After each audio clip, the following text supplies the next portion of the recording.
I would not have known the promised word for this day. Je n'aurais pas connu la parole promise pour ce jour. sinari kumenya ijambo ryatanzwe rya none. I was a young preacher in the Pentecostal movement. J'étais un jeune prédicateur dans le mouvement pentecôtiste. Nari umubwiriza ukiri umusore mu itorero ry'abapentekoste. But the moment I saw and experienced the meetings of Brother Mais Branham, au moment où j'ai vu et expérimenté les réunions de Frère Branham, ariko mu gihe nabashije kujya mu materaniro nkagira umugabane mu materaniro hamwe na Data Branham, from the first meeting dès la première réunion, uhereye mu iteraniro rya mbere in August 1955, en août 1955, mu kwezi kwa munani 1955, I knew this is a man sent from j'ai God. su que celui-ci est un homme envoyé de Dieu. namenye yuko uyu ari umugaragu watumwe n'Imana, Because nobody could do the things which are happening Car personne ne peut faire les choses qui se déroulaient là kuko nta muntu wari kubasha gukora ibyarimo kuberaho unless the Lord is with him and does it. à moins que Dieu soit avec lui et le fasse lui-même. kereka Imana iri kumwe nawe ndetse ikabikora yonyine ubwayo. But the special prophetic ministry Mais le ministère spécial prophétique ariko ubukozi budasanzwe bw'ubuhanuzi was to draw our attention to the message of the hour. c'était pour attirer notre attention au message de l'heure. bwari ukugira ngo twitondere ubutumwa bw'igihe. And just like Brother Branham had found his place, Et de même manière que Frère Branham a trouvé sa place nk'uko rero mwene Data Branham yabashije kubona umwanya we to store in the food, pour emmagasiner la nourriture, wo kubasha guhunika ibyo kurya, he never said that he would distribute the food. il n'a jamais dit que lui, il allait distribuer la nourriture. ntiyigeze avuga yuko we azagabura ibyo kurya. He was only told to store in the Il food. lui fut dit seulement de emmagasiner la nourriture. yabwiwe gusa guhunika ibyo kurya. But in Matthew 24, Mais dans Matthieu chapitre 24, ariko muri Matayo 24 we have the divine commission. nous voyons le mandat divin. tuhabona inshingano y'umurimo yatanzwe n'Imana. Just before Matthew 25 happened, Juste avant que Matthieu chapitre 25 arrive, mbere gatoya y'aho Matayo 25 isohora. this is very important to recognize. ça c'est vraiment très important de reconnaître cela. Ibi ni ibyangombwa cyane kubimenya. It's not in Matthew 12, Ce n'est pas dans Matthieu chapitre 12, ntabwo byanditswe muri Matayo not in 12 Matthew 20. non plus Matthieu chapitre 20, cyangwa Matayo 20, It's in Matthew 24. mais c'est dans Matthieu chapitre 24. ahubwo ni muri Matayo About the 24 food that would be distributed among the people of God. De la nourriture qui doit être distribuée parmi le peuple de niyo Dieu. havugwa ibyo kurya bigomba kugaburwa iyo 30. So I repeat, Ainsi, je me répète, ndasubiramo, just before Matthew 25 happened, avant que Matthieu chapitre 25 arrive, mbere y'uko Matayo 25 isohora, before the last call is given, avant que le dernier appel retentisse, mbere y'uko umuhamagaro wa nyuma wumvikana, and the last message is, behold, the bridegroom comes. et le dernier message c'est voici l'époux vient. kandi umuhamagaro wa nyuma ngo ni musohoke dore umukwe araje. Just before the return of our Lord, Avant le retour de notre Seigneur, mbere y'ukugaruka k'umwami wacu, behold, the bridegroom comes. voici l'époux vient. dore umukwe araje. Go ye out to meet him. Allez, sortez à sa rencontre. musohoke musanganire. Then we have these verses in Matthew 24. Et nous avons ces versets de Matthieu chapitre 24. mbere y'ibyo dufite imirongo muri Matayo 24. Let us read them very carefully in prayer. Nous allons lire cela vraiment attentivement dans la prière. turabisoma mu buryo butuje turimo gusenga. It's the last promise before the Lord returns. C'est la dernière promesse avant le retour du Seigneur. niryo sezerano rya nyuma mbere yo kugaruka k'umwami. Yes, you can read. Yes, 45 to 47. Du verset 45 au verset 47. Matthieu chapitre 24. 45 kugera kuri 47. Matayo 24. Quel est donc le serviteur fidèle et prudent mbese ninde mugaragu ukiranuka w'ubwenge que son maître a établi sur ses gens shebuja yasigiye abo mu rugo rwe pour leur donner la nourriture au temps convenable. kubagerera ibyo kurya mu gihe cyabyo. Heureux ce serviteur uwo mugaragu arahirwa que son maître à son arrivée shebuja naza trouvera faisant ainsi. agasanga abikora. Je vous le dis en vérité, ndababwira ukuri il établira sur tous ses biens. yuko azamwegurira ibintu bye byose. Not only a part of the Word of God, Ce n'est pas seulement une partie de la parole de Dieu, ntabwo ari igice kimwe cy'ijambo ry'Imana, but the whole plan of salvation would be made known. mais tout le plan du salut sera connu. ariko umugambi w'agakiza wose uzamenyekana. And we can say like the Apostle Paul Et nous pouvons dire comme l'apôtre Paul kandi dushobora kuvuga nk'intumwa Pawulo in Acts chapter 20, dans Actes chapitre 20, mu byakozwe n'intumwa 20, when he called the elders to come to him, quand il a appelé les anciens vers lui, igihe yahamagaye abasaza b'itorero ngo baze aho ari, I preach to you the whole counsel of God. je vous ai prêché tout le conseil de Dieu. nababwirije inama yose y'Imana. We don't specialize on any doctrine. Nous ne nous spécialisons pas dans une doctrine. ntabwo twigira inzobere z'inyigisho runaka.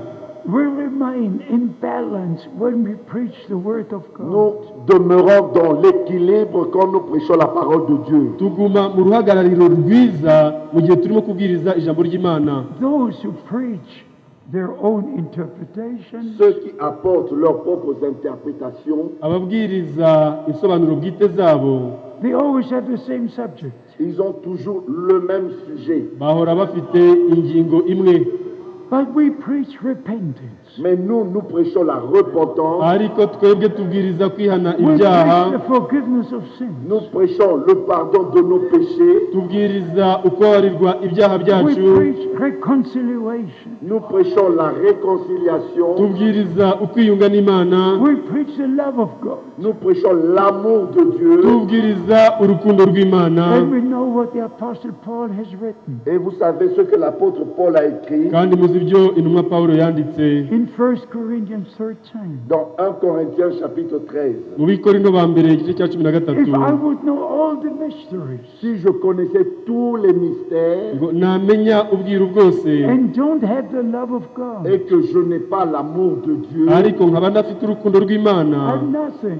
je ne suis rien. ntacyo ndicyo. Brother Branham said, Frère Branham a dit, Mwene Data Branham yagize ati only perfect love will enter there. seul l'amour parfait entrera là-bas. ngo urukundo rwonyine nirwo ruzinjirayo. Then he spoke with Brother Lee Vale, Et ensuite, il a parlé avec le frère Livale. hanyuma yavuganye na Mwene Data Livile, and then the Lord corrected him.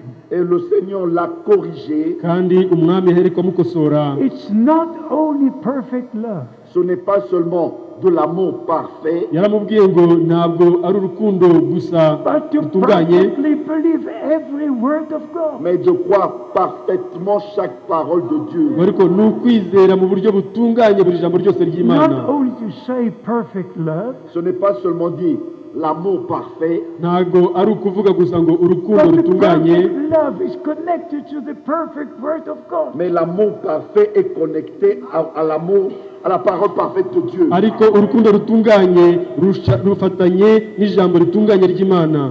When it comes to local matters, Quand il s'agit des affaires des églises locales, mu gihe ari ibirebana n'amatorero y'akarere, it's not easy for me to speak about it. ce n'est pas facile pour moi d'en parler. ntabwo byoroshye kuri jye ngo mbashe kubivugaho, Because on the same day, Parce que le jour même, kubera yuko uwo munsi umwe April the 2nd, 1962, le 2 avril 1962, itariki ya kabiri ukwezi kwa kane 1962, it was just before sunrise. c'était juste avant le lever du soleil. byari mbere yuko izuba rirasa, The night was over, La nuit était déjà passée, bwari bumaze gucya, but the sun was not yet up. mais le soleil ne s'était pas encore levé. ariko izuba ryari ritararasa. when I heard the voice of the Lord and received my commission. Et quand j'ai entendu la voix du Seigneur et reçu mon mandat. igihe numvaga ijwi ry'umwami ngahabwa inshingano y'ubutumwa. After the Lord said, Mais après que le Seigneur ait parlé, umwami rero amaze kuvuga, my servant, your time for this city will soon be over. mon serviteur, ton temps pour cette ville sera bientôt terminé. ati mugaragu wanjye igihe cyawe cyo muri uyu murwa kigiye I kuzarangira, will send you to other cities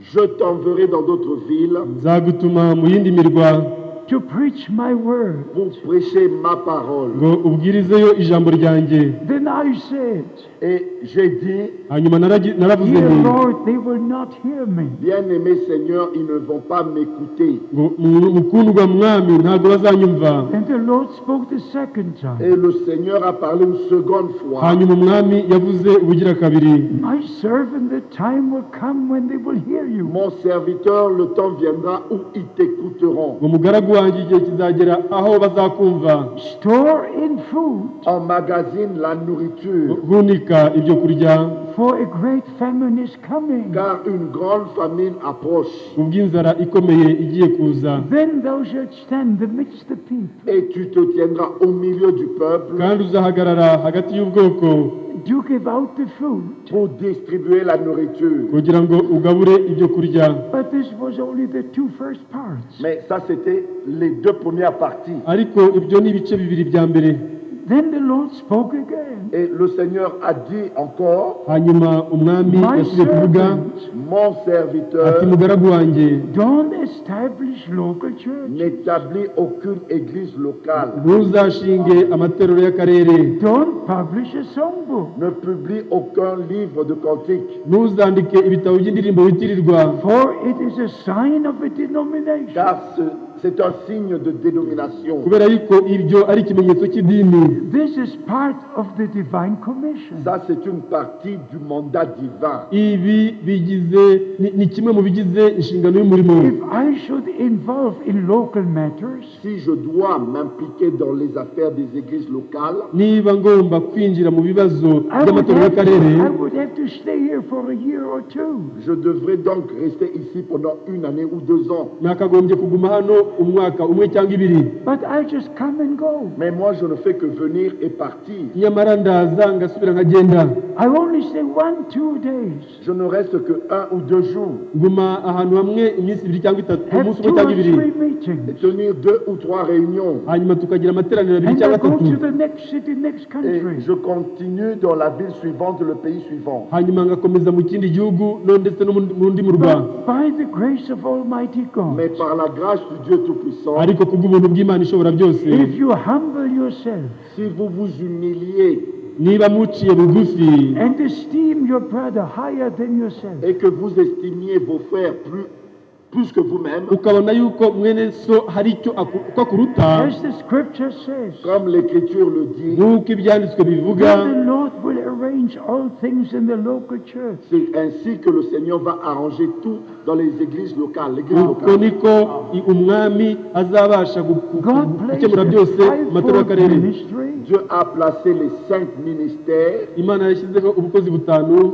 but in every local church there are elders. mais dans chaque église locale, il y a des anciens. ariko muri buri torero ry'akarere harimo abasaza b'itorero. God does not know the one-man system. Dieu ne connaît pas un système fait d'un seul homme. ntabwo Imana yemera imikorere igengwa n'umuntu umwe gusa, like it is practiced in the USA. Comme c'est en pratique aux États-Unis. nk'uko ariyo migenzereze muri Leta Zunze Ubumwe za Amerika. There's one pastor, one pastor, one pastor. Il n'y a qu'un seul pasteur et lui seul le pasteur. ni ukuvuga ngo pasitori umwe ni uwo gusa nta wundi, And the pastor takes all the tithes of the people. Et le pasteur ramasse toutes les dîmes du peuple. noneho uwo mupasitori akaba ariwe ukusanya Many ibya have cumi byose become by'ubwoko. millionaires. Il Many y en have a become millionaires. plusieurs qui sont devenus des millionnaires. rero benshi That's babaye a abakungu cyane. denomination system. Ça, c'est un système dénominationnel. iyo ni imikorere ya kidini. We must work together. Nous devons travailler ensemble. tugomba gukorera hamwe, And the congregation will recognize if you have a ministry. Et la congrégation reconnaîtra si tu as un ministère. kandi iteraniro rizamenya niba koko ufite ubukozi. The congregation will recognize if you've got an evangelistic ministry. Et la congrégation verra si vous avez un ministère d'évangéliste Iteraniro niryo rizamenya niba ufite umurimo w'umuvugabutumwa bwiza Or a teaching ministry. ou un ministère d'enseignement. cyangwa niba ufite ubukozi bw'ubwigisha. There are different ministries, Il y a des différents ministères, Hari ubukozi butandukanye but the same Holy Spirit. mais c'est le même Saint-Esprit. ariko ni umwuka wera umwe. But the moment a brother thinks Mais au moment où un frère pense ariko mu gihe mwene data yakwibaza ko that he will start the church, que lui, il va commencer une église, ko agiye gutangiza that itorero, is something. que lui, il est quelqu'un, ko hari icyo ari cyo, We're all just nothing. nous sommes tous rien. twese ntacyo turi cyo. It's all the grace of God. Tout n'est que la grâce de Dieu. byose ni ubuntu bw'Imana. There are not small and great men of God. Il n'y a pas de petits et de grands hommes de Dieu. Ni abantu b'Imana batoya cyangwa bakuru There are bakomeye, different ministries, Il y a des différents ministères, ariko hari ubukozi butandukanye, but the same Holy Spirit. mais le même Saint-Esprit. ariko umwuka wera umwe. But first we must deny ourselves. Mais d'abord, nous devons nous-mêmes nous nier nous-mêmes. tugomba ubwacu And kwihakana, not to think that we are something. Et non penser que nous sommes quelqu'un d'important. ntitwibaze yuko hari icyo turi cyo gikomeye, Especially that we don't come up with a certain revelation. Et particulièrement ne pas venir avec une révélation spéciale. cyane cyane utazana uguhishurirwa kudasanzwe, Because everyone calling it a special revelation Car tous ceux qui appellent révélation spéciale kubera yuko ibyo byose bita uguhishurirwa will kudasanzwe, bring division and have disciples following ils them. apportent de la division et traînent des disciples après eux. kuzana ibice kandi So when kukikuriraho the Apostle abigishwa. Paul, he called the elders. Ainsi, quand l'apôtre Paul a appelé les anciens, noneho igihe intumwa Pawulo yahamagaye abasaza Not b'itorero, the pastors, il n'avait pas appelé les pasteurs, ntabwo yahamagaye abapasitori, not the teachers.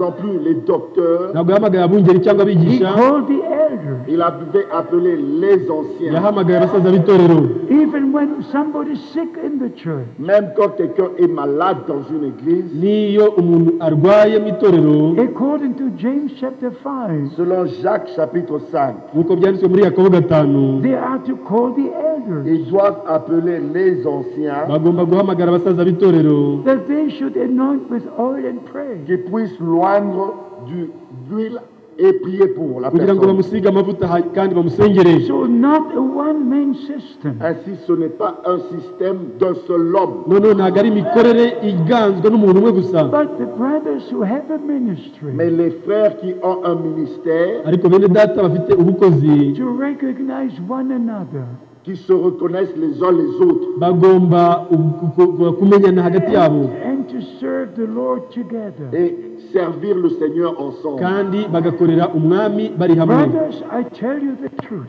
Frères, je vous dis la vérité. bene data ndababwiza ukuri, It is too late to have our own ways. C'est vraiment tard, trop tard d'avoir nos propres voix. ni iby'imitagihe kugira ngo tubashe kuba twagira The inzira zacu coming bwite. of the Lord is absolutely imminent.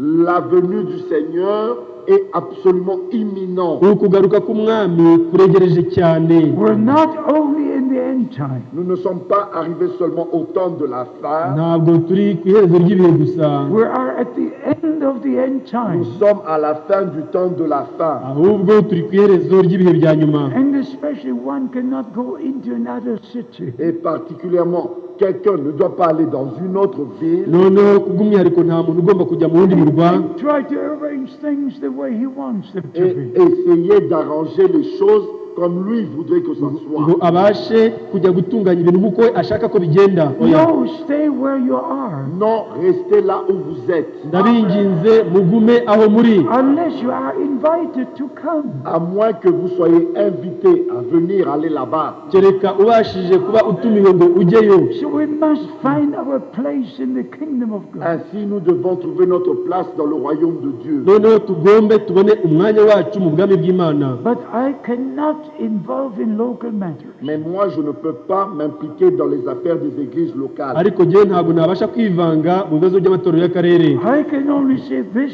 is the way it was in Bible days. Je ne peux que dire, voici comment c'était dans les jours de la Bible. icyo navuga gusa ni uko niko byari bimeze mu minsi ya bibiliya. But now, for me, it's not the time to establish local Mais churches. maintenant, pour moi, ce n'est pas le temps pour établir des églises locales. ariko kuri igihe iki si cyo gihe cyo gushyiraho amatorero y'akarere. But you are in the various cities. Mais vous êtes dans des différentes villes. ariko mwebwe muri mu mirwa itandukanye. And God knows the many emails we are receiving. Si vous connaissiez au moins les nombreux emails que nous recevons ariko mwibajije inzandiko zica kuri imeri About twakira the many problems in the local church. au sujet de nombreux problèmes dans les églises locales. zirebana n'ibibazo by'ingutu biri mu materaniro y'akarere. But by the grace of God, Mais par la grâce de Dieu, ariko kubw'ubuntu bw'imana the Lord will let you find your place. le Seigneur va vous conduire à trouver votre place. umwami azabayobora kugira ngo mubone umwanya wanyu. And usually we have a problem with ourselves. Mais d'ordinaire, on a un problème d'abord avec nous-mêmes. icya mbere cyo mu bisanzwe umuntu afite ikibazo we ku giti cye, Then we have the problem in the church. Ainsi, après, nous avons des problèmes dans l'église. hanyuma tukagira abantu umuntu akaba yagira ikibazo mu itorero. But if we humble ourselves Mais si nous nous humilions ariko icya mbere cyo turamutse duciye and bugufi stay in the presence of God, et demeurer dans la présence de Dieu, tukaguma turi imbere y'imana, then the Lord will use us. ainsi le Seigneur va nous utiliser. noneho umwami But azadukoresha. I have to say with my commission, Mais je dois dire avec mon mandat, ariko ngomba kuvuga nshingiye not ku to nshingano involve y'umurimo in local church matters. de ne pas m'impliquer dans les affaires des églises locales. ko ntagomba kwivanga mu bibazo by'amatorero y'akarere. The Apostle Paul could leave Timothy behind. L'apôtre Paul pouvait laisser Timothée derrière lui intumwa pawulo yashoboye gusiga inyuma To timoteyo establish in the churches the elders. pour établir dans l'église des anciens. kugira ngo abashe gushyiraho abasaza b'itorero But he mu had to matorero. stay in that church to be in the church. Mais il devait rester dans cette église, être dans cette église. Kandi yagomba kuguma muri iryo torero, kandi muri iryo torero To, by the grace of God, know who is and who is not ordained. Afin que par la grâce de Dieu de savoir qui est qui. kugira ngo kubw'ubuntu bw'imana abashe kumenya buri muntu wese ukwiriye umurimo w'ubusaza But bw'itorero. we're not at the beginning of the New Testament Mais church. nous ne sommes plus au commencement de l'église du Nouveau Testament. ariko ntabwo turi ku ntangiriro We're not z'itorero ryo at mu the isaro rishya. calling out time. Nous sommes maintenant au temps de l'appel à sortir. ubu turi mu gihe cy'umuhamagaro wo gusohoka. And one time, Brother Branham said, Et une fois, frère Branham a dit noneho umunsi umwe Dr. Branham yaravuze this ministry goes on for 15 years. que ce ministère est déjà là depuis 15 années. ubwo bukozi bwari bumaze imyaka 15, And no denomination has come from it. Et aucune dénomination n'en est sortie. kandi nta dini na rimwe ryigeze riva muri ubwo And he bukozi. said there will no denomination will be in the message. Et il a dit qu'il n'y aura aucune dénomination dans le message. kandi yavuze ngo nta dini rizaturuka muri ubu butumwa. Every local church will be responsible for the local matters. Chaque église locale sera responsable indépendamment des affaires locales.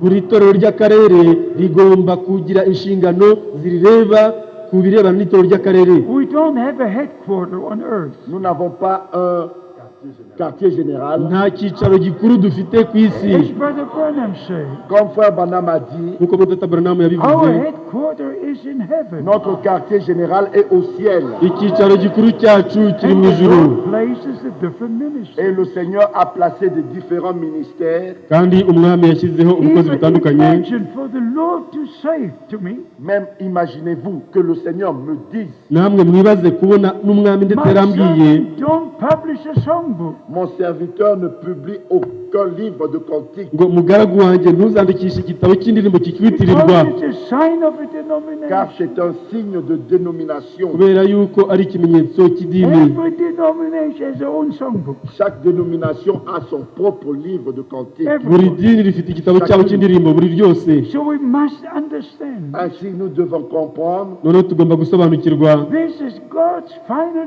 time. ceci est le dernier temps de Dieu. iki ni igihe cya nyuma cy'imana, And It is my honest prayer. Et c'est vraiment ma prière dans l'honnêteté isengesho ryanjye This day will not only be for 3,000 people, que ce jour ne soit pas seulement pour 3000 personnes ici, kugira ngo uyu munsi wo kuba ari uw'abantu 3,000 hano and gusa for those who listen worldwide, et pour tous ceux qui écoutent partout dans le monde, cyangwa se abo bose bumva ijambo ry'Imana ku isi hose, but for you, brothers, in the local cities and churches. mais pour vous, mes frères, dans les églises locales et les villes, ariko kuri mwebwe bene data mu matorero y'akarere no mu mirwa itandukanye, To love one another, Amen. de vous aimer les uns les autres kugira ngo mukundane to hagati yanyu recognize one et another, de vous reconnaître les uns les autres no kuba mwakwemerana hagati yanyu and to serve the meal, to serve the people of God. et servir le repas, servir le peuple de Dieu. no kubasha gukorera ubwoko bw'Imana mubugaburira. Usually I tell the whole experience. Et d'habitude, je parle de cette expérience. Akenshi nkunda kuvuga kuri ibi byambayeho. When the Lord said store in food, Quand le Seigneur a dit emmagasine la Iyo nourriture, umwami yambwiye igihe yambwiraga ngo hunika ibyo kurya, we stored in natural food. nous avions emmagasiné de la nourriture naturelle. twabashije guhunika ibiryo kurya bya kamere Because by'umubiri, in 1961, Parce qu'en 1961, kubera yuko mu 1961 there were Russian and American tanks in Berlin. il y avait des chars russes et américains hari à Berlin. imodoka z'intambara z'abarusiya n'abanyamerika i The wall Berlin, was built through Berlin, Et le 1961. mur fut érigé au travers de Berlin en 1961. urukuta rwatandukanyaga Berlin rwubatswe muri 1961. And John F. Kennedy said, Et JFK Kennedy a dit, noneho John Kennedy yagize ati I will make an example out of Berlin. et de Berlin j'en ferai un exemple. ngo i Berlin nzakorera iby'intangarugero. There was the Cuba Il crisis. y avait la crise de Cuba, hariho ukumvikana kukeya uri Cuba, The tip of the Cold War. il y avait la guerre froide. hari icyo bise intambara, Le point culminant. We didn't know what would happen next. intambara Et nous ne ikonje savions pas ce qui allait arriver. yari igeze ku ndunduro tutazi ikizakurikiraho. So I thought there would be a tragedy upon our nation. Ainsi, j'ai pensé qu'il y aura une tragédie qui viendrait sur notre nation. noneho nibajije ko hazabaho amakuba azaza mu gihugu And we cyacu, stored the natural food. Et nous avions emmagasiné de la nourriture naturelle. noneho ubwacu twahunitse ibyo kurya bya kamere bisanzwe, But no tragedy came. Mais il n'y eut aucune tragédie, ariko nta makuba yigeze abaho, No famine came. aucune famine. nta nzara yigeze ibaho. So in November 62, Ainsi, en novembre 1962, noneho mu kwezi kwa 11 I said, Dear 1962 Lord, I cannot preach anymore. j'ai dit, bien-aimé Seigneur, je ne peux plus continuer à prêcher. naravuze ni mukundwa mwami, ntabwo nakomeza You kubwiriza. said that famine will come. Tu as dit qu'une famine allait arriver waravuze ngo inzara No izatera, famine has come. et aucune famine n'est arrivée. nyamara nta yigeze itera. I cannot live. I cannot preach Je ne anymore. peux plus vivre, je ne peux pas continuer à prêcher. ntabwo nasubira kubaho, nta nubwo nzakomeza And in kubwiriza. this desperation, November Et 1962, dans ce désespoir de novembre 1962, muri uko kwiheba kwabayeho mu kwezi kwa 11 j'ai appelé Frère Branham. nahamagaye muri data Branham whether I could come to see him. Si je pouvais venir le voir, niba nashobora kujya Because I kumureba, wanted an answer from God. car je m'attendais, je voulais une réponse de Dieu. kubera yuko nashakaga igisubizo kivuye ku And Mana. then we came together on December the 3rd, Monday. Et nous nous sommes retrouvés le lundi 3 décembre 1962. noneho twahuye ku wa mbere itariki ya gatatu ukwezi kwa He asked me 12 to preach in the tabernacle. Il m'a demandé de prêcher à sa place au tabernacle. yansabye yuko mbwiriza mu mwanya we On mu Sunday, rusengero the iwe 2nd December 62. Le 2 décembre, dimanche 1962. itariki ya kabiri ukwezi kwa 12 And on Monday, we hari ku were cyumweru, together. Et le lundi, nous étions ensemble. hanyuma ku cyumweru tubasha And then guhura. the prophet said, Et le prophète dit, hanyuma umuhanuzi yagize ati, Brother Frank, you misunderstood. Frère Franck, tu as mal compris. ngo mwene data Frank ntiwasobanukiwe You neza, thought there would be a natural Tu famine. as pensé qu'il y aura une famine naturelle. wibajije yuko hazabaho inzara But God isanzwe, will send a famine to His word. Mais Dieu va envoyer une famille pour écouter sa parole. ariko imana izohereza inzara yo Like kumva the ijambo prophet ryayo, Amos said in chapter 11, verse 8, verse 11. Comme le prophète Amos au chapitre 8, verset 11. nk'uko byanditswe mu muhanuzi ya Mose igice cya 8 umurongo wa God 11. will send a famine to hear His word. Dieu enverra une famine pour écouter, entendre sa parole. imana izohereza inzara yo And kumva then He ijambo said, ryayo. there's food you're to put in store. Et il a dit la nourriture que tu dois emmagasiner, ati hanyuma yarambwiye ngo ibyo kurya ugomba It's the guhunika promised word of God for this c'est day. la parole promise de Dieu pour aujourd'hui. ni ijambo ryasezeranywe ry'imana He uyu even munsi. made a statement. Et il a même fait cette déclaration. yabashije ndetse no kuvuga ibikurikira, And it is kept on the sermons which are being taped.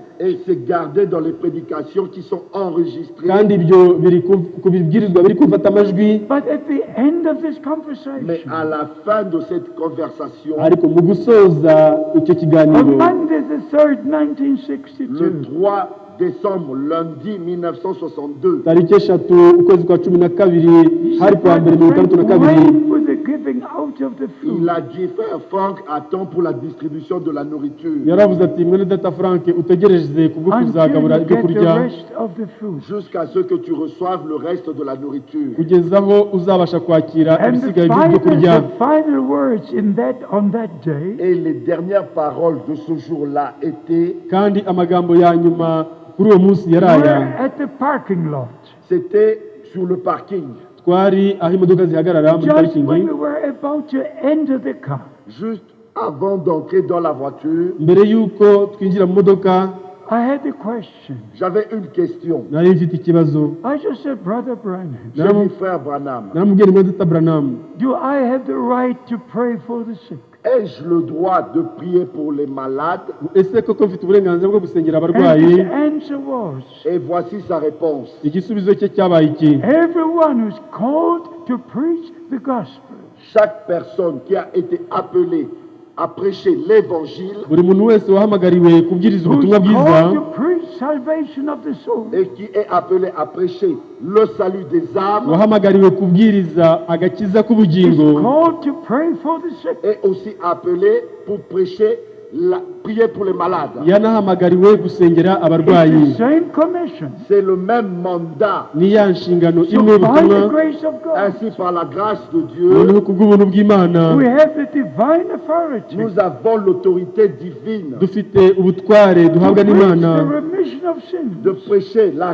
rémission des péchés, kugira ngo tubwirize ukubabarirwa to ibyaha, preach healing, de prêcher la guérison kugira ngo tubwirize ugukira to indwara, pray for those who come to Christ, et prier pour ceux qui viennent à Christ, kugira ngo tubwirize dusengere abo bose baza kuri that Kristo, their sins are forgiven. que leurs péchés sont pardonnés, tubabwirize yuko ibyaha byabo And to pray babibabariwe, for them that they're healed. et prier pour qu'ils soient guéris. no kubasengera kugira ngo bakizwe indwara. It's the same commission. C'est le même mandat. Iyo ni inshingano imwe. So, beloved brothers, let us find our place. Ainsi, mes bien-aimés frères, trouvons notre place. noneho bene data na bashiki banjye mureke tubone umwanya wacu, Coming back to Matthew 24, Et retournons dans Matthieu chapitre 24. dusubiye noneho muri Matayo 24. I emphasize again, Et je mets encore l'accent, j'insiste, ndashimangira just before Matthew 25, juste avant Matthieu chapitre yuko 25, ibyo bibanziriza Matayo the 25, last promise la dernière promesse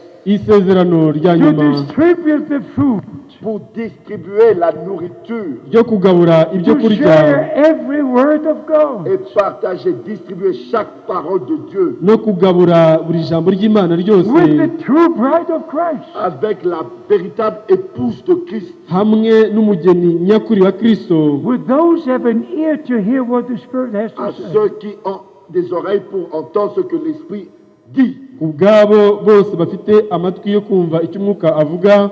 And let me say and repeat again, Et permettez-moi dire et répéter encore, mureke nanone mbivuge kandi Brother bisubiremo, Branham was a man sent from God frère Branham était un homme envoyé de Dieu mwene data Branham yari umugaragu watumwe with a n'Imana, restored ministry. avec un ministère restauré. afite ubukozi bwagaruwe, These eyes have seen. Ses yeux ont vu aya maso yiboneye, The cripples take the bed and walk away. les boiteux, estropiés prendre leur lit et marcher. ibimuga bibasha guhaguruka bigafata I have ibitanda byabo seen bikagenda. Bible days. J'ai vu les jours de la Bible. niboneye iminsi ya bibiliya, I've seen apostolic ministry. J'ai vu un ministère apostolique. niboneye ubukozi bwo mu gihe cy'intumwa. So it was not only a message, Ainsi, il ne s'agissait pas seulement d'un message, noneho ntabwo byari ubutumwa but gusa, God confirmed His word. mais Dieu a confirmé sa parole. ariko Imana yahamirije ijambo ryayo. Now our time has come Maintenant, c'est notre temps noneho iki ni igihe cyacu to humble ourselves before God. de nous humilier devant Dieu kugira ngo tubashe guca bugufi imbere y'Imana, Honestly say in prayer, et honnêtement dire et prier. kandi tukabikora mu buryo buzira Dear uburyarya Lord, dusenga. let me find the place you ordained for me. Bien-aimé Seigneur, permets-moi de trouver la place que tu as tuti prédéterminée. mukundwa mwami, nyemerera mbashe kubona umwanya wangeneye. And as we said before, Et comme nous l'avions dit auparavant, kandi nk'uko twabashije kubivugaho mbere, don't involve in other local churches. ne vous impliquez pas dans les autres affaires des églises locales ntimukivange mu bibazo by'ayandi And matorero don't y'akarere, leave a local church. et ne quittez pas une église locale. kandi ntimukave mu itorero ry'akarere. If there is a problem in a local church, S'il y a un problème dans une église locale, niba hari ikibazo mu itorero ry'akarere, that problem cannot be solved by division.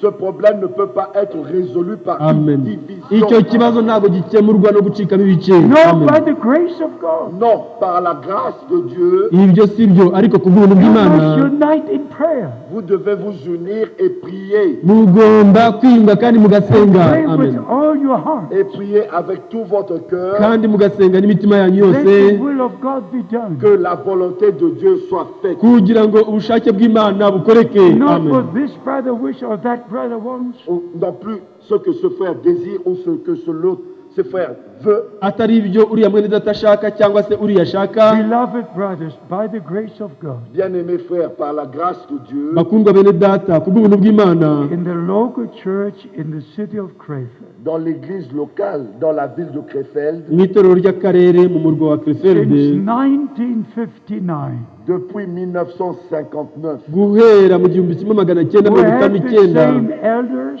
nous avons les mêmes anciens, turacyafite ba basaza the b'itorero, same deacons, les mêmes diacres. ba badiyakoni bamwe. not a single problem with the elders or the deacons.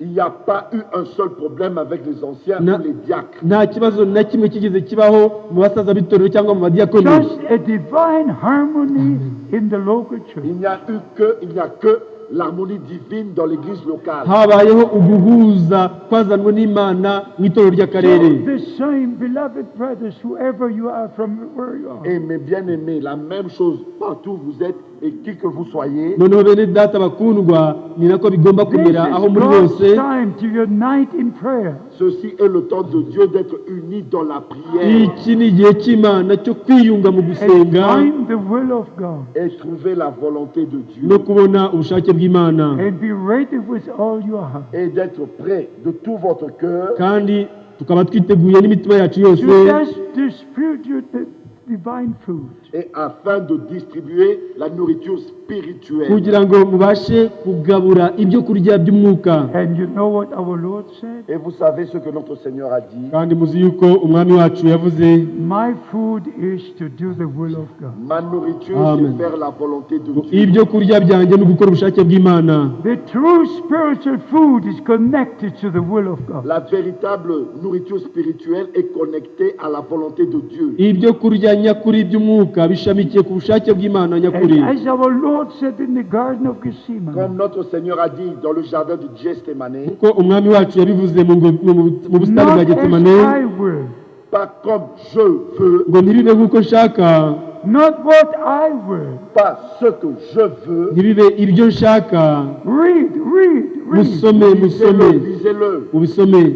Not what I will, Pas ce que je veux, atari ibyo nshaka, not as I will, pas comme je le veux, atari uko njye mbishaka, but thy will be done. mais que ta volonté soit faite. ariko ubushake bwawe This bukoreke. must be your prayer. Ceci doit être votre prière. iri ni ryo rigomba kuba isengesho ryawe, Not as I will, Pas comme je veux, ngo ntibibe nk'uko mbishaka, not what I will, pas ce que je ntibibe veux, n'uburyo mbishakamo, but the will of God be done. mais que la volonté de Dieu ariko soit faite. ubushake bw'imana bukoreke. It is too late to have our own will. C'est trop tard, le temps est passé d'avoir notre propre Ni volonté. iby'imitagihe kugira ngo umuntu abe yagira ubushake bwe Please bwite. don't bring any division. S'il vous plaît, n'apportez aucune division. Ndabinginze ntimugasubire kuzana ugucikamo ibice If you ukundi. have a question, Si vous avez une question, Niba mufite ikibazo, if you have a Bible question, si vous avez une question biblique, niba mufite ikibazo gishingiye kuri Bibiliya, you have a Bible answer. vous avez une réponse biblique. ugira n'igisubizo kiri muri If you Bibiliya. have an unscriptural question, Si vous avez une question qui n'est pas scripturaire, Uramutse ufite ikibazo kidashingiye kuri Bibiliya, you will have an unscriptural answer. et vous allez avoir aussi une réponse qui n'est pas scripturaire. icyo gihe uzabona igisubizo kidashingiye ku byanditswe byera. Like I said today about the 700. Comme je l'ai dit aujourd'hui au sujet des 7 tonnerres, nk'uko nabivuzeho uyu munsi ku birebana no guhindagurira It is ibituguba, absolutely hurting and hurting. c'est vraiment quelque chose qui blesse profondément. ni ikintu gishengura koko umutima cyane. Brothers hide behind the name of William Branham. Des frères se cachent derrière le nom de William Branham. bene data bamwe bihishe inyuma y'izina rya Mudata Who Branham, is putting the prophet, the prophet, the Et prophet? mettre de l'avant le prophète, le prophète, le prophète. bagashyira imbere ngo umuhanuzi, umuhanuzi, To umuhanuzi, use the authority of the prophet Utiliser l'autorité du prophète kugira ngo bakoreshe ububasha bw'umuhanuzi, for their own interpretation. pour leurs propres interprétations. bakoreshe ubutware bw'umuhanuzi This is a kubw'ibisobanuro bwite zabo. criminal act. C'est un acte criminel. icyo uwo ni umurimo w'ubugome. You cannot only read one statement from here. Vous ne pouvez pas seulement prendre une kandi déclaration. bane namwe, Are you ready to dedicate your life to the Lord? Êtes-vous prêt à consacrer votre vie au Seigneur? ese koko mwiteguye kwegurira ubugingo bwanyu umwami? Then let us stand to our feet. Nous allons nous mettre debout sur nos pieds, turi buhaguruke twese Just in the presence of Almighty God, dans la présence du Dieu Tout-Puissant, turi imbere y'Imana isumba byose, to recognize our place in the church and ministry of God. et de reconnaître notre place dans l'Église et le ministère de Dieu. kugira ngo tubashe kumenya umwanya wacu mu itorero none We n'umurimo are here w'Imana. from different countries, Nous venons ici de différents pays Twaje hano tuvuye mu bihugu different bitandukanye languages, et de différentes langues. no mu ndimi zitandukanye, but we are one in Christ. Mais nous sommes tous un en Christ. ariko turi umwe muri Kristo. There's only one bride. Il n'existe qu'une seule épouse. Hariho gusa umugeni umwe. Brother Branham said, Et Frère Branham a dit, kandi Mudata Branham yagize the ati bride is taken out of the church. l'épouse sort de l'Église. ngo umugeni azaturuka mu The itorero. true children of God Les vrais enfants de Dieu abana b'Imana nyakuri are now manifested, sont maintenant en train d'être manifestés. ubu barimo kugaragazwa believing the word of God, Et ils croient la parole de Dieu kandi bizera ijambo ry'Imana, rejecting every et interpretation. rejettent toute interprétation. bakanga insobanuro bwite And zose. beloved brothers, I have to say this. Et bien aimés frères, je dois dire ceci. kandi bakundwa bene data, ngomba kuvuga ibikurikira. When you read Brother Branham's sermon, Quand vous lisez les prédications de Frère Branham, uramutse usomye ibibwirizwa bya Mudata when Branham, you hear the taped messages, quand vous écoutez les messages bande magnétique, usomye wumvise ibibwirizwa biri ku you mfatamajwi, don't need to say anything. vous n'avez pas besoin d'ajouter, de dire quoi que ce soit. nta kintu kindi wabasha kubivugaho. Just hear what he said. Écoutez simplement ce qu'il dit. kumva gusa ibyo avuga. But when you preach the word of God. Mais quand vous prêchez, prêchez la parole de ariko Dieu. mu gihe ubwirije bwiriza ijambo ry'Imana. This is what we do in our local church. C'est ce que nous faisons dans notre église locale. ibyo ni byo dukora mu itorero ryacu ry'akarere. We have one brother. Nous avons un frère. dufite mwene data umwe.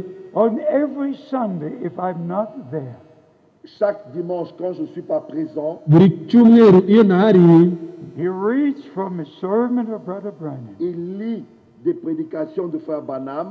asoma mu bibwirizwa bya mwene data Branham, Not just one statement from here and from Il here. ne prend pas d'une déclaration ici ou de là-bas. ntabwo afata interuro hamwe iyindi He ahandi. just reads like this. Il lit de haut en bas. arasoma atangiye and gitangirira emphasizes what Brother Branham said. et met l'accent sur ce que Frère Branham a dit akabasha koko gushimangira ibyo Dr. Branham Without yavuze giving any interpretation. sans ajouter ou donner une quelconque interprétation. atabashije kugira icyo yongera cyangwa atanga But insobanuro when bwite. we preach the word of Mais God. quand nous prêchons la parole de Dieu. ariko iyo tubwiriza ijambo ry'Imana. Brothers, I tell you this now before we close. Et frère, je vous dis maintenant, avant que nous concluions, noneho bene data turababwira ibikurikira mbere y'uko I dusoza. refer today to the experience in Marseille, France. je me suis référé aujourd'hui à l'expérience à Marseille en France. uyu munsi nabashije kuvuga ku byo nabashije kwerekwa mu gihe nari Marseille mu Bufaransa. Imagine what this means to me. Vous ne pouvez pas vous imaginer ce que cela veut dire pour moi. ibyo ntabwo mwakwibaza icyo bisobanuye kuri jye. With the divine commission. Avec un mandat divin, koko nshingiye ku nshingano My y'umurimo servant, nahaye rise Imana. and read 2 Timothy mon 4. serviteur, lève-toi et lis 2 Timothée chapitre 4. ngo mugaragu wanjye byuka usome Timoteyo wa For I kabiri want igice cya to kane speak with you. Car je veux te parler. kuko nshaka kuvugana nawe. What was it? Il s'agissait de quoi? ese ibyo byari iki? Not to preach imagination. Pas prêcher des imaginations. atari ukubwiriza And if ibyo I nibwira. can preach the word of God, Si je dois prêcher la parole de Dieu, niba ngomba kubwiriza ijambo then ry'Imana, this is the word of God. ainsi ça c'est la parole de Dieu. noneho iri ni ryo jambo ry'Imana. Not interpretation about seven thunders. Ce n'est pas des interprétations sur les 7 tonnerres. ntabwo ari isobanuro ku guhindakurirwa kw'inkuba. God is his own interpreter. Dieu est son seul interprète. Imana niyo yisobanurira And ubwayo ijambo everything ryayo. that belongs to the ministry of Brother Et Branham tout ce qui est lié, appartenant au ministère de Frère Branham, kandi ibyo byose bishamikiye ku bukozi bwa is Dr. done by Branham the grace of God. est accompli et fait par la grâce. byarashojwe kandi byarakozwe ku bw'ubuntu bw'Imana. I know all the statements Brother Branham made. Je connais toutes les déclarations que Frère Branham a dites. nzi interuro zose mwene Dr. Branham yabashije kuvuga, I know how he was feeling. Et je sais comment il ressentait les choses. kandi nzi uburyo yiyumvaga. Because all the doors had closed. Parce que toutes les portes étaient fermées. kubera yuko imiryango yose yari ikinzwe. Only one door, the full gospel Il n'y businessman. avait qu'une seule porte ouverte, les hommes d'affaires du plein évangile. hari umuryango umwe ukinguye w'abitwa les hommes d'affaires du plein Brother évangile. Branham wanted to go to Alaska. Frère Branham voulait même aller en Alaska. mwene Dr. Branham yashatse no kujya He muri was in a Alaska. desperate Il situation. était dans une situation de désespoir. yari mu bihe bisa n'ukwiheba, But leave the things with William Mais Branham. laissez ces choses avec William Branham. ariko ibyo bintu nimubirekere mwene Dr. Branham. Even when he said, I will ride this trail once more. Et même quand il a dit, je vais encore parcourir cette route. nubwo yavugaga ngo nzasubira guca muri uyu muhanda. One brother had a dream. Il y avait un frère qui avait eu un songe. hari mwene data umwe wari wagize And he inzozi, brought the dream to Brother Et Branham. il a apporté ce songe à Frère Branham. hanyuma azanira izo nzozi mwene Data And Brother Branham. Branham repeated what this brother had in the Et dream. Frère Branham a répété ce que ce frère avait vu dans ce songe. mwene Data Branham yasubiyemo ibyo mwene Data yari yabonye mu But nzozi. Brother Branham never said, I will die and will rise again. Mais Frère Branham n'a jamais dit que je mourrai et je ressusciterai. ntabwo mwene Data Branham ubwe yavuze ngo nzapfa hanyuma nzazuke, It's kandi oya. absolutely important to leave everything it is the way C'est it is. absolument important de laisser tout là où ça doit être. birakwiriye kureka ibintu byose mu mwanya wabyo You bigomba kuba are birimo. not called to explain what Brother Branham said. Vous n'avez pas été appelé pour expliquer ce que Frère Branham a dit. ntabwo mwahamagariwe kugira ngo musobanure ibyo You mwene Data are Branham here yavuze, to preach the word that was revealed to him. Mais vous êtes ici pour prêcher la parole qui lui avait été révélée. ahubwo muri hano kugira ngo mubwirize ijambo yahishuriwe. I hope you understand. J'espère que vous comprenez. ndizera Raise yuko your hand if you musobanukiwe. understand.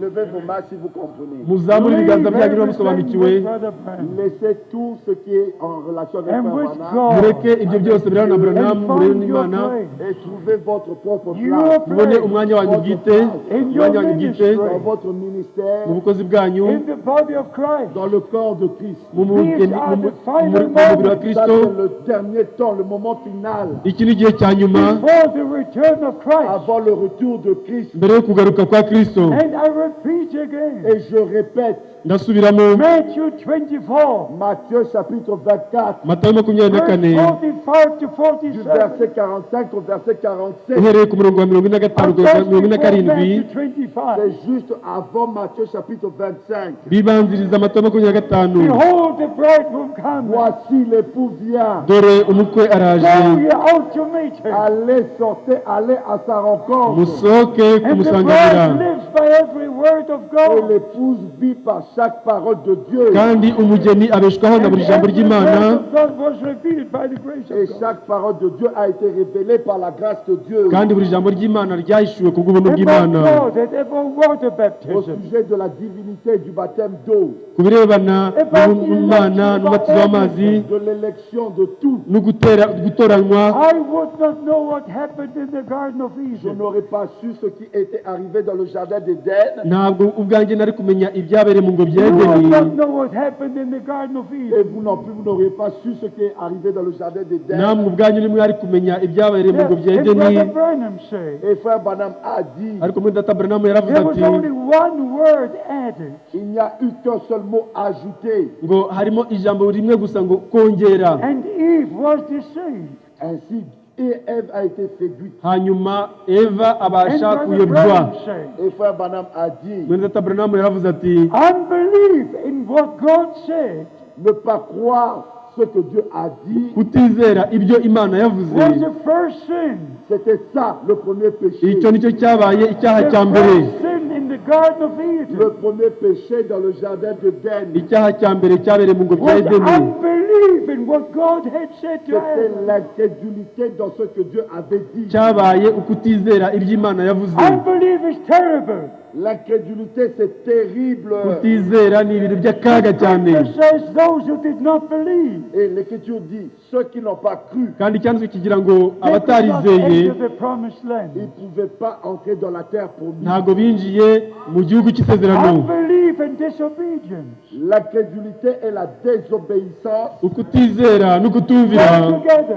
vont de pair, vont ensemble. biragendana, Faith and obedience go together. La foi et l'obéissance vont ensemble. ukwizera n'ukumvira If you biragendana. read Genesis chapter 2, Quand vous lisez Genèse chapitre 2, iyo musomye mu itangiriro the kabiri, Lord God said to Adam, le Seigneur Dieu dit à Adam, umwami Imana yabwiye Adamu ati you can eat from every tree tu mangeras de tous les ngo arbres, uzarya ku mbuto z'ibiti zose except from this one. mais cet arbre-là, non. ngo usibye izo kuri iki giti. And when the serpent spoke to Eve, Mais quand le serpent a parlé à Ève, ariko igihe inzoka in yavuganye na Eva Genesis chapter 3, verse 1, dans Genèse chapitre 3, verset 1, mu itangiriro gatatu umurongo wa mbere, the serpent added one word, le serpent a ajouté un mot, inzoka yongereho ijambo rimwe, the word not. la négation ne pas. ijambo rivuga ngo In ntuzapfa. Genesis 2, Dans Genèse chapitre 2, mu itangiriro kabiri, the Lord said you can eat from every tree. le Seigneur a dit, tu mangeras de tous les arbres. umwami yaravuze ngo uzarya Dans Genèse chapitre ku biti 3, byose, ariko mu itangiriro The gatatu serpent said, le serpent dit, inzoka yavuze ngo did the Lord say you cannot eat from every tree? est-ce que le Seigneur a dit, tu ne mangeras pas de tous ngo les arbres? ese koko umwami yaravuze ngo ntuzarya kuri, a dit ça. inzoka yavuze ngo ntuzarya So kuri it's iki mbuto very z'igiti. important Ainsi, c'est très important Ibyo ni ibyangombwa cyane, to change one word, de changer un seul mot, guhindura ijambo to rimwe gusa, add one word. d'ajouter un seul mot, kugira ijambo na rimwe Takes wongeraho. you out from the presence of God. vous ôte de la présence de Ibyo Dieu. bibakura kuba muri imbere y'Imana. Therefore, as I said now, Et c'est comme je le dis maintenant, Noneho kuko nabivuze mu kanya I would kashize, not know what happened in the Garden of Eden. je n'aurais pas su ce qui était arrivé dans le jardin d'Éden. sinari kumenya ibyabereye mu ngobyi ya Edeni, But Brother Branham said, Mais frère Branham a dit, ariko muri data Branham yavuze the ngo angel of the Lord descended into my room. l'ange du Seigneur est descendu dans ma pièce. ngo marayika w'umwami Imana He yamanutse mu told cyumba me nari what ndimo, happens in the morning Il m'a dit ce qui était arrivé le matin yambwiye ibyabaye mu gitondo with the serpent and Eve, entre le serpent et Ève hagati y'inzoka na Eva, and what happened in the afternoon et ce qui est arrivé l'après-midi n'ibyabaye nyuma ya saa on sita the same day du même jour with, Y'uwo munsi with umwe Adam and Eve. entre Adam et Ève. hagati ya Adamu na Eva. William Branham was a special man of God. William Branham était un homme de Dieu spécial. William Mario Branham yari umugaragu And udasanzwe all the w'Imana, mysteries of the Word of Et God tous les mystères de la parole de Dieu kandi ubwiru bwose bwo mu ijambo were ry'Imana revealed to him. lui furent révélés. yarabihishuriwe, And by the grace of God, Et par la grâce de Dieu, kandi ku bw'ubuntu we bw'Imana can share the whole counsel of nous God. pouvons apporter tout le conseil de Dieu. dushobora kubwiriza inama yose Let us y'Imana. recognize the privilege. Frère, reconnaissez le privilège Bene data nimumenye God umugisha has mwahawe, granted to us que Dieu nous a accordé uwo mugisha Imana yaduhaye to live now de vivre kuba maintenant turiho uyu munsi, and get the real divine et revelation. d'avoir la réelle révélation divine no guhabwa uguhishurirwa nyakuri kw'Imana, And a part in sharing the food with God's people. et prendre part en distribuant la nourriture au peuple de Dieu. no kugira umugabane wo kugabura ibyo kurya tubigaburira ubwoko bw'Imana. May God bless you and be with you. Que Imana ibamugisha kandi bane namwe. Let us pray. Nous Twebwe allons dusenge. prier. Our Heavenly Father, Notre Père Data wa céleste, twese uri mu ijuru, we give you praise, honor, and glory. nous te donnons la louange, l'honneur et la gloire. turagushimiye turaguhimbaje Precious name of Jesus Christ our Lord. Dans le précieux nom de notre Seigneur mu Jésus-Christ. izina ryera ry'igiciro ry'umwami wacu Yesu Kristo. Dear Lord, we thank you for the salvation of our soul. Bien-aimé Seigneur, nous te remercions pour le salut de nos âmes. mukundwa mwami turagushimira ku bw'agakiza We thank k'ubugingo you for bwacu. the word you revealed to us. Nous te remercions pour la parole que tu nous as révélée. turagushimira ku bw'ijambo waduhishuriye. You have sent your servant and prophet Tu as envoyé ton serviteur et prophète. wohereje umugaragu wawe kandi umuhanuzi. We recognize our day and the ministry. Nous avons reconnu notre jour et le ministère. twamenye neza umunsi wacu ndetse n'ubukozi. Dear Lord, I pray in humility.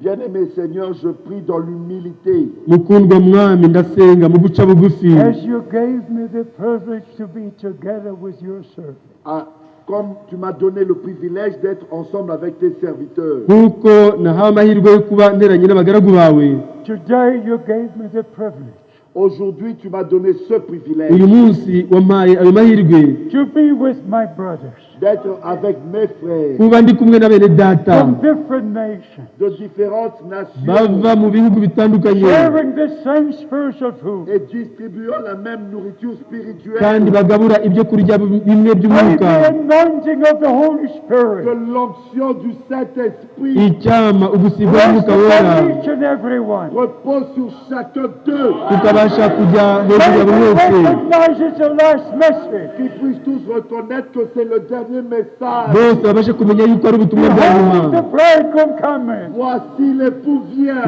dore umukwe araje, Go ye out to meet him. Sortez, allez à sa rencontre. musohoke mumusanganire. Lord, I pray for my brothers. Seigneur, je prie pour mes frères. mwami ndasengera bene data, Bless them mightily. Bénis-les puissamment. ubahe umugisha mu mbaraga May they have nyinshi, not come in vain. Qu'ils ne puissent pas venir ici en vain. be kuba bazanywe hano May bazanywe this be n'ubusa. the day Que ceci soit le jour. reka uyu munsi ube that you umunsi, made for them. Le jour que tu as fait pour eux. umunsi wagennye ku bwabo. Please pray from all your heart. S'il vous plaît, Ndabinginze, de tout votre cœur. musenge n'imitima yanyu yose, Not as I will, Pas comme je le ngo veux. ntibibe nk'uko but mbishaka, what I will. Pas ce que je veux. ntibibe ibyo That nshaka, thy will be done. Que ta volonté soit faite. ubushake bwawe bukoreke, Ta volonté soit faite. ubushake bwawe May the bukoreke. blessings of Almighty Que God les bénédictions du Dieu imigisha Tout-Puissant y'Imana isumba byose rest upon you all. repose sur chacun de vous. ibashe kujya hejuru ya buri wese muri In mwe, the precious name Dans le précieux nom mu izina Jesus ry'igiciro Christ, our Lord and Savior. de Jésus-Christ, notre rya Seigneur Yesu et Kristo Sauveur. umwami wacu And umukiza wacu. everyone says Amen. Et que tous disent Twese Amen. tuvuge amina, amen. And everyone reaches to Amen. his neighbor. Et que chacun serre la main de son voisin. buri wese asuhuze mugenzi we. Frère, je t'aime. Frère, je t'aime. Mugi tugiye mwese mwese atana gukunda. Amen, amen. Frère, je vous aime. Oui. perfect love, L'amour parfait urukundo rutunganye believe in the perfect word et of God. croire parfaitement à la parfaite parole de Dieu. ruyobora mu nzira kandi mu ijambo ry'Imana ry'ukuri. Je vous reverrai encore dans la gloire. Tuzasubira kubabona mu bwiza. Father Deo, thank you so much. Faites de Brother merci. Tadeo, urakoze cyane, Thank you so much. urakoze cyane, urakoze cyane. God bless you. Imana ibamugisha. Brother Nyagi, God bless you. Brother Tanjaki, Pastor Baba, God Imana bless you. igumugisha. Brothers from Uganda, God bless Brother you. Data wo mu Buganda, Imana ibamugisha. God bless you. Amen. From Congo, from Zambia, Zambia, Congo. from everywhere. Wese, From Brazzaville.